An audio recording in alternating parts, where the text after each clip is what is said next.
जब रिजेक्ट होएगा वो पैसा वापस नहीं करेगा। मेरे प्यारे भाई लोग, ये टाइपिंग सेंटर लोग से भी बचो।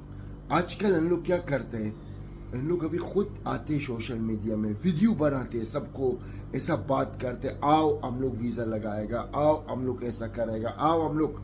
लेकिन जब तुम जाते हो उधर बेचता है, शायद 1 मिनट के लिए तुम बेचेंगे, 2 मिनट उसके बाद सीधा बोलेगा 30 रुपया, 40 रुपया, 100 रुपया, इसका इतना, इसका उतना। फिर आखिर आपको क्या बोलेगा? रिजेक्ट हो गया। रिजेक्ट हो गया, उसका काम नहीं है, उसको पैसा मिलता है, उसका फायदा मिलता है, उसका तो पैसा तो जेब में है, वो तुम्हारा पैसा वापस नहीं करेगा। बोलेगा रिजेक्ट हो गया, हुकूमत पकड़े। ये सब झूठे, हुकूमत पैसा नहीं पकड़ते। तो मेरे प्यारे भाई लोग, सब लोग अभी आजकल हम बहुत देखते हैं, लोग टाइपिंग सेंटर में जाते हैं, वो भी टिकटॉक देखते हैं या फेसबुक देखते हैं, उन लोग को फॉलो करते हैं लोग।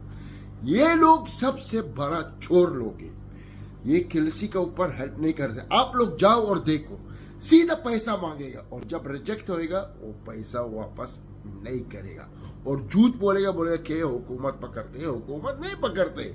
ये हरामी लोग खुद ये टाइपिंग सेंटर वाला लोग पकड़ते। तो मेरे प्यारे भाई लोग, ये चोर लोग से बचो।